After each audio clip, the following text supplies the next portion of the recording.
तो हमारे पास एक समीकरण है x का वर्ग जमा y का वर्ग बराबर 1 के। ये एक संबंध है और यदि हम इस समीकरण को x जमा y के सभी मान रेखा चित्र में दर्शाएं तो हमें मिलेगा एक ऐसा इकाई वृत्त। इस वीडियो में मैं आपको दिखाऊंगा कि हम इस वृत्त के किसी भी बिंदु पर किसी स्पर्श रेखा की ढाल कैसे निकाल सकते हैं। परंतु अभी तो आप ये सोच रहे होंगे कि वृत्त को मैंने कैसे परिभाषित किया। ये फलन तो है नहीं, ना ये y है जो कि x का फलन हो, लेकिन हाँ, x के हर मान के लिए हमें मिलते हैं 2y जो इस संबंध को संतुष्ट करते हैं। तो आप इसे दो अलग अलग x के फलन के रूप में लिख सकते हैं। आप कह सकते हैं y बराबर है धनात्मक वर्गमूल 1 घटा x के वर्ग का, और आप ये भी लिख सकते हैं y बराबर ऋणात्मक वर्गमूल 1 घटा x वर्ग का। अब इन दोनों के अलग अलग अवकलज निकालिए तो आप जान पाएंगे अवकलज इसके किसी भी x बिंदु के या स्पर्श रेखा के ढाल के अवकलज। मैं इस वीडियो में अस्पष्ट अवकलजों के लिए श्रृंखला नियम के प्रभाव को प्रयोग में लाऊंगा ताकि मुझे स्पष्ट रूप से y x का फलन है या x y का परिभाषित न करना पड़े। और इसे करने के लिए हम सक्रिय करेंगे अवकलजों को इस समीकरण के दोनों पक्षों में और फिर लगाएंगे इसमें श्रृंखला नियम, क्योंकि यहां हम y को स्पष्ट रूप से परिभाषित नहीं कर रहे हैं कि ये x का फलन है या y बराबर है y प्राइम के। ऐसा इसलिए कि ये भी श्रृंखला नियम का एक प्रयोग है जिसे कहते हैं अस्पष्ट फलनों का अवकलन, इम्प्लिसिट डिफरेंशिएशन। बस आप ये हमेशा याद रखना कि ये एक उपयोग है श्रृंखला नियम का।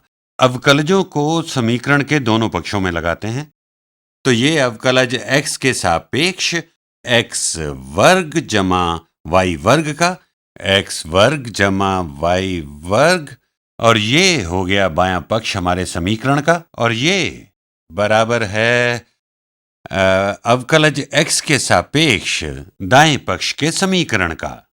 इस प्रकार हमने दोनों पक्षों में एक ही क्रिया दोहरा दी है। अब अगर मैं अवकलज लेता हूं अवकलज इन दोनों पदों का तो वो एक ही बात होगी, यानी अवकलजों का योग लेना। यदि हम अवकलज लें सापेक्ष x के x वर्ग का जमा अवकलज x के सापेक्ष y वर्ग का, दूसरे रंग से लिखता हूं तो ये हो गया x का वर्ग और ये y का वर्ग, और ये बराबर है अवकलज x के सापेक्ष 1 का यानी अचर का, जो कि x के सापेक्ष में बदलता रहेगा, तो हमें मिलेगा 0। तो अब लेते हैं ये पहला पद, हमने इसे बहुत बार देखा है, अवकलज सापेक्ष x के x वर्ग का। घात नियम का प्रयोग करें तो हो जाएगा 2 गुणा x घात 1 यानी हो गया 2 गुणा 1। तो अब देखते हैं कि अब क्या होगा अवकलज x के सापेक्ष y वर्ग का। और हमें यहां करना क्या है, हमें करना है श्रृंखला नियम का प्रयोग।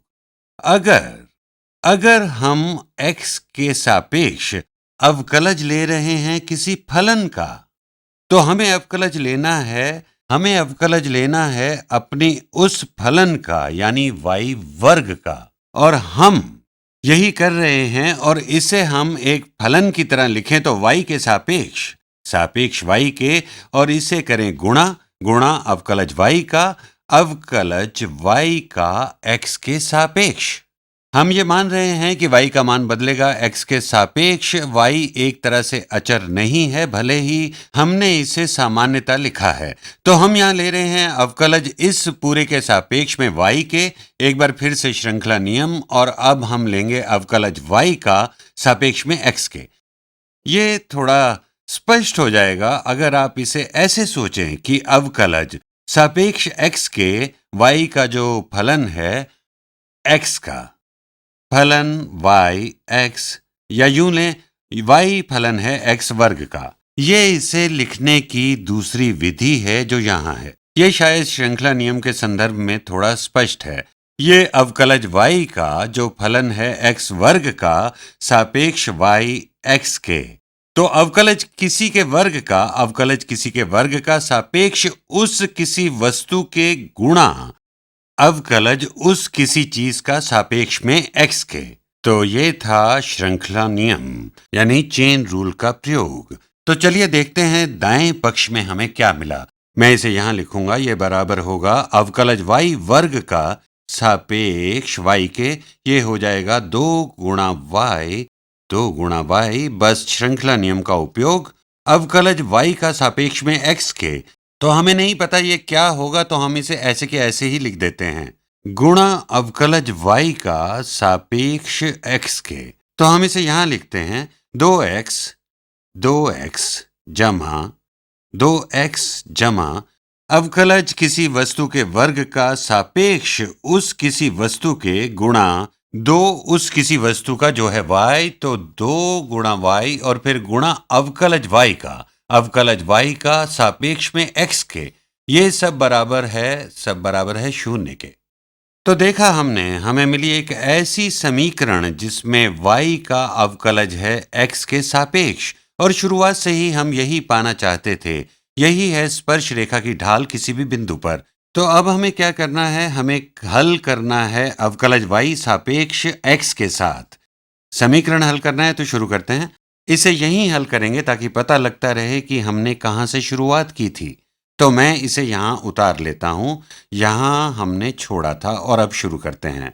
तो चलिए पहले घटाते हैं 2x को दोनों तरफ से। हमारे पास बचा 2y गुणा अवकलज y का x के सापेक्ष बराबर है, हम घटा रहे हैं 2x दोनों तरफ, तो ये बराबर है ऋणात्मक 2x। और अगर आप हल करना चाहें अवकलज y का सापेक्ष x के, तो हमें दोनों तरफ 2y से भाग करना होगा।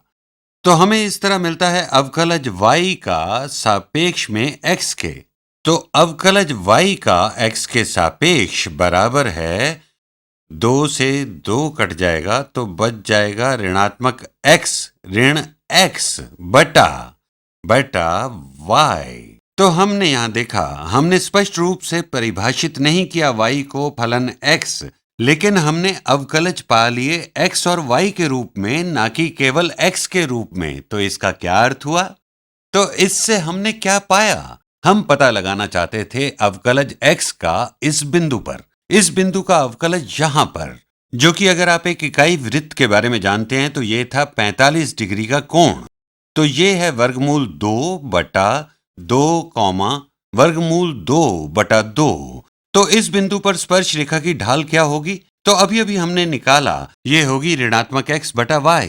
तो स्पर्श रेखा की ढाल यहां, तो यहां स्पर्श रेखा की ढाल होगी, ढाल हो जाएगी ऋणात्मक x ऋणात्मक वर्गमूल 2 बटा 2 बटा y बटा वर्गमूल 2 बटा 2, जो कि बराबर है ऋणात्मक 1 के। तो ये तो हो गया।